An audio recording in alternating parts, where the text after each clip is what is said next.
से हार्दिक स्वागत एवं अभिनंदन करता हूं।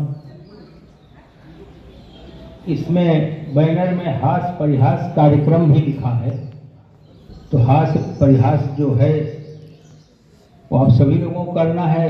अगर कोई हमसे त्रुटि हो जाए तो उसको क्षमा करना, वो भी हास्य परिहास में ही होगी।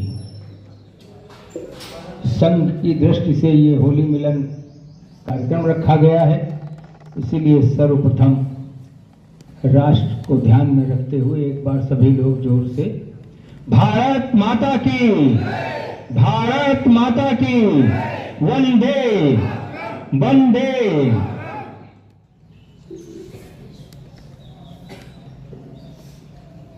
अब हम जब यहाँ पर आए, हमें पहले से नहीं पता था इस कार्यक्रम के बारे में। 1 घंटे पहले पता चला और 2 मिनट पहले पता चला कि संचालन भी करना है। तो मैं एक छोटी सी बात आप लोगों से पूछना चाहता हूं, वो बता दें तो मैं आगे चलूं।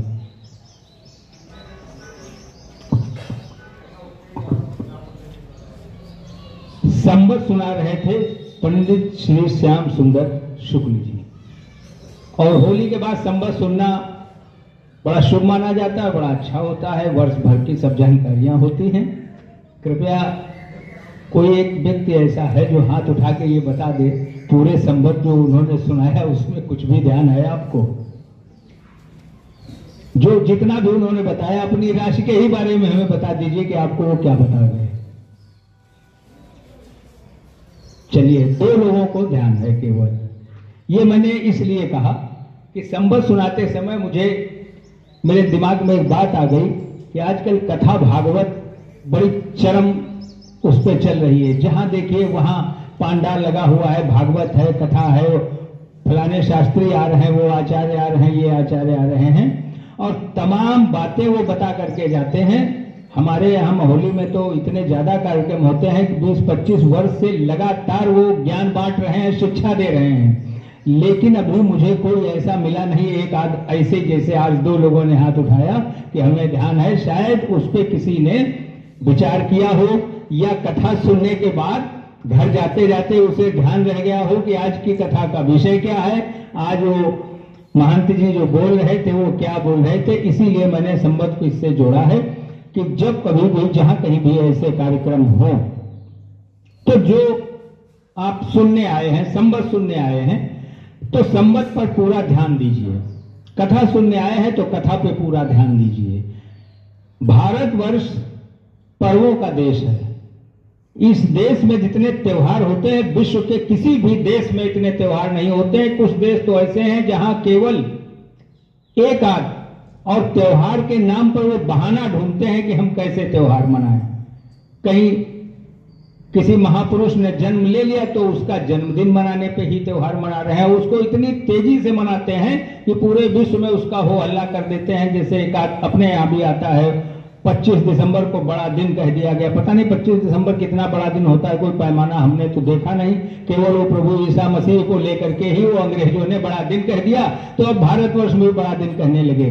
लेकिन भारतवर्ष के कण कण में पर्वों की एक श्रृंखला भरी पड़ी है। चाहे जो महीना ले लीजिए, चाहे जो समय ले लीजिए, हर समय कोई न कोई पर्व है। और 4 पर्व तो बहुत ही प्रधान है हमारे, होली, दीपावली और विजयादशमी और रक्षाबंधन। और ये वर्ण के अनुसार भी कुछ लोग मानते हैं, लेकिन वर्ण का मैं यहाँ पे कोई जिक्र नहीं करूंगा। सभी त्योहारों को सभी लोग पूर्ण हास्य परिहास हृदय से और हर्षोल्लास के साथ सभी लोग मनाते हैं। लेकिन सनातन धर्म का प्रचार प्रसार जितनी तेजी से हो रहा है, सनातन धर्म पे जितना प्रकाश डाला जा रहा है, सनातन धर्म को उठाने के लिए जितने प्रयास किए जा रहे हैं, क्या कभी उन महापुरुषों ने या हम लोगों ने या हमारे मित्रों ने और लोगों ने, अड़ोसियों पड़ोसियों ने ये विचार किया कि होली हमारी जा कहां रही है?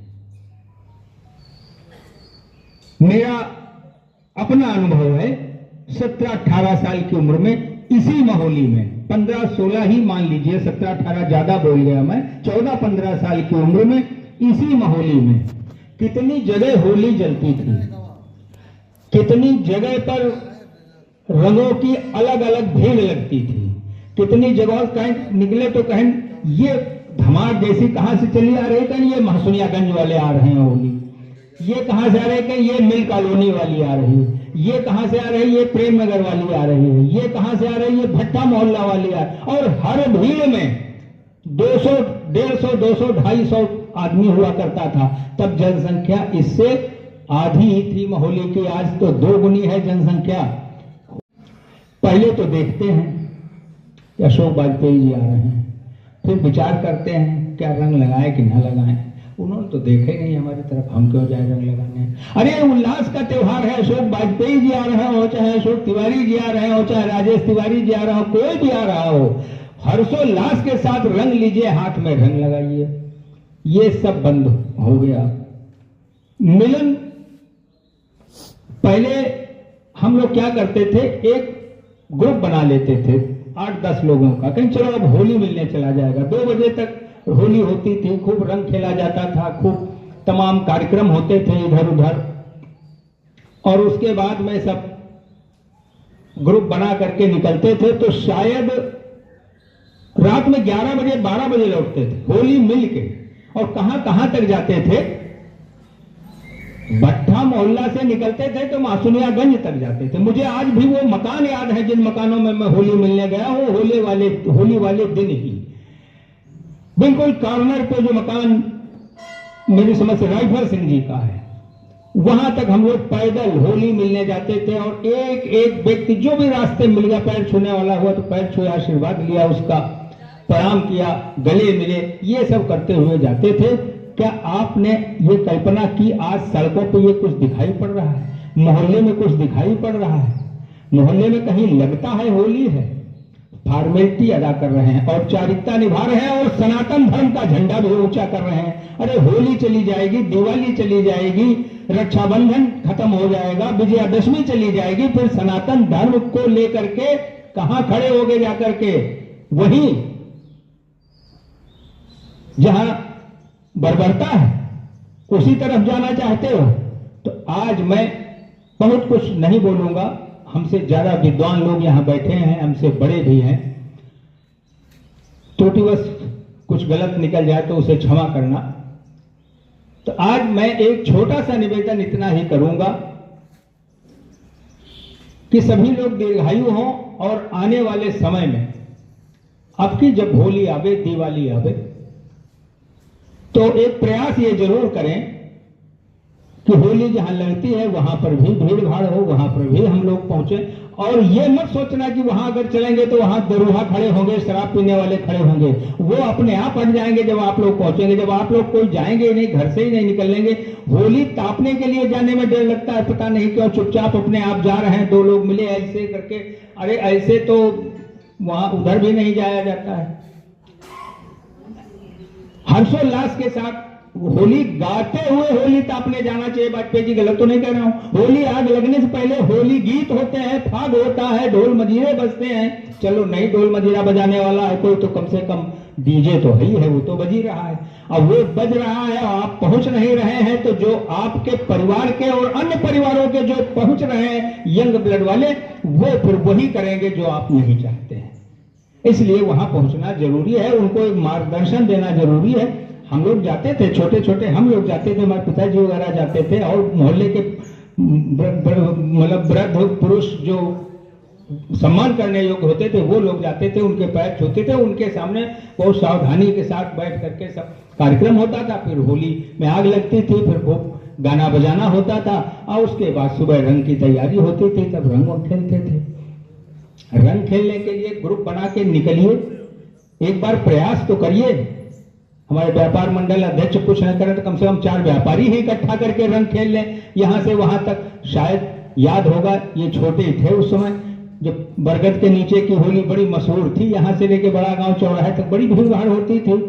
तो आज हम 4 लोगों को बुला करके यहाँ होली मिलन समारोह कर लेंगे। इससे समाज जागृत नहीं होगा, समाज जागृत होगा जब आज हम लोग ये पढ़ करके चले कि अगली होली ऐसी मनाई जाएगी मोहल्ले में जिसको लोग याद करें। मुट्ठी बहुत पुलिस वाले होते हैं एक पुलिस स्टेशन में, उसके ठीक दूसरे दिन आपने देख लिया होता उन्होंने मनाई तो होली, लेकिन ऐसी मनाई कि पूरा थाना होली में था। लेकिन हम अपना मोहल्ला होली में नहीं कर पाते हैं। हम अपना मोहल्ला होली में नहीं कर पाते हैं और हम होली मिलने में घबराते हैं, शर्माते हैं, एक दूसरे का मुंह देखते हैं कि वो देखे तो हम होली मिले। अरे वो देखे क्या, वो ही इस देश का नागरिक, हम भी इस देश के नागरिक, उसका भी त्योहार हमारा भी त्योहार, वो कोई हो गले लगो, फिल्मी स्टाइल से ही लग लो, कम से कम नहीं सामाजिकता आती है तो फिल्मों से ही सीख लो। शोले पिक्चर में एक गाना आया था, पूरा तो नहीं गा पाऊंगा लेकिन एक लाइन उसमें भी बड़ी प्यारी है, होली के दिन दिल खिल जाते हैं, रंगों में रंग मिल जाते हैं, गिले शिकवों को भूल के सनम दुश्मन भी गले मिल जाते हैं। आप तो अपने हो तो वहां दुश्मन भी गले मिल जाते हैं, ये है होली, इसीलिए ये त्योहार मनाए जाते हैं। अब थोड़ा सा कहूंगा कि होली शाम को जब जलाई जाती है तब ऐसी कहानी हमने पढ़ी है, हो सकता कोई और भी कारण हो, आप लोगों ने भी पढ़ी होगी कि ब्रह्मा जी की बहुत जबरदस्त तपस्या हिरण्यकश्यप की बहन होलिका ने की, तो ब्रह्मा जी ने उसको एक चादर दी थी वरदान स्वरूप कि इस चादर को अगर तुम ओढ़े रहोगी तो तुम्हारे ऊपर अग्नि का कोई प्रकोप नहीं होगा। और हिरण्यकश्यप प्रहलाद को अपना दुश्मन मानता था क्योंकि वो राक्षस था, वो ईश्वर का भक्त था प्रहलाद। तो उसने अपनी बहन से कहा कि तुम्हारे पास तो ऐसी चादर है जिसमें तुम आग स्पर्श नहीं करेगी, तो तुम प्रहलाद को लेकर के गोद में और आग में बैठ जाओ, हम आग जलवा देंगे, प्रहलाद जल के भस्म हो जाएगा, तुम बिल्कुल वैसे ही बनी रहोगी। लेकिन ईश्वर की कृपा ऐसी हुई कि भगवान का भक्त प्रहलाद उनकी गोद में बैठा था, तो चादर का तो अस्तित्व ही समाप्त हो गया वहां पर, होलिका स्वयं उसमें जल मरी। तो वो एक राक्षस की बहन थी, वो राक्षसी प्रवृत्ति की थी, और वो शाम को होली में जलने के लिए, प्रहलाद को जलाने के लिए बैठी थी। तो शाम को मैंने कभी बात कही थी कि जो लोग वहां इधर उधर वाले इकट्ठे होते हैं तो वो सब उस प्रवृत्ति के लोग भी इकट्ठे होते हैं। और जब सुबह देखा गया कि प्रहलाद राम राम विष्णु जी का उच्चारण ओम नमो भगवते वासुदेव कहता हुआ वैसे ही यज्ञ में बैठा है, तब खुश होकर के सभी लोगों ने प्रहलाद को गले लगा लिया और एक दूसरे के साथ भगवान की जयकारा करते हुए एक दूसरे पर रंग खेलने लगे और होली एक दूसरे से गले मिलने लगे खुशी की वजह से। एक कारण ये है त्योहार का। काशी बनारस में आप चले जाइए, वहां स्मशान घाट पे देख लीजिए जाके, भस्म की होली खेली जाती है, हम आप तो रंग तक ही सीमित हैं वहां। और मेरी समझ से मणिकर्णिका घाट पर तो पेवर चिता की भस्म की ही होली होती है। कहते हैं शंकर पार्वती जी उसी दिन काशी में पहुंचे थे पहली बार, तो लोगों ने खुशी में उस भस्म से होली खेली थी, उनके साथ जितने भूत प्रेत गण उनके जो भी थे वो सब थे और उनके सबके साथ मिलकर होली खेली थी, वो भी बड़ा धूमधाम थी। लेकिन मेरा ये निवेदन मैं आपसे इस वजह से कर रहा हूं कि होली को जीवंत रखिए, ये पर्व हमारा कहीं धीरे धीरे समाप्त ना हो जाए।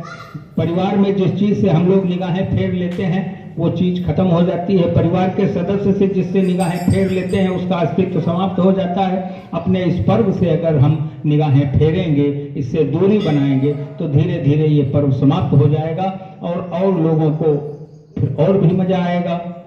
न कुछ हो सके तो कम से कम इतना ही देख लो कि साल में एक बार है होली होती और एक ही बार उनका भी ईद मिलन कार्यक्रम होता है। जरा उनका ईद मिलन देख लीजिए, वहीं पर शर्म करिए कि हम क्या करते हैं, ये क्या कर रहे हैं। तो उतना ही जोशो हवास के साथ, जोशो खरोश के साथ होली मिलन कार्यक्रम अगले साल का रखिए और गली गली में हो, मोहल्ले मोहल्ले में हो, जिससे कि समाज जागृत हो और हमारी होली की जो परंपरा प्राचीन चली आ रही वो उसी तरीके से ऐसे ही चलती रहे।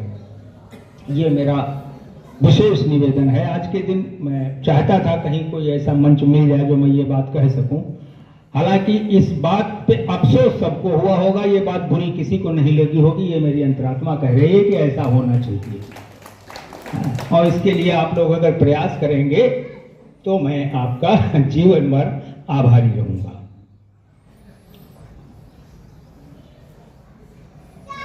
आज यहां पर सभी लोग इकट्ठे हुए हैं, बहुत सारे लोग आए हैं, ये बड़े हर्ष का विषय है।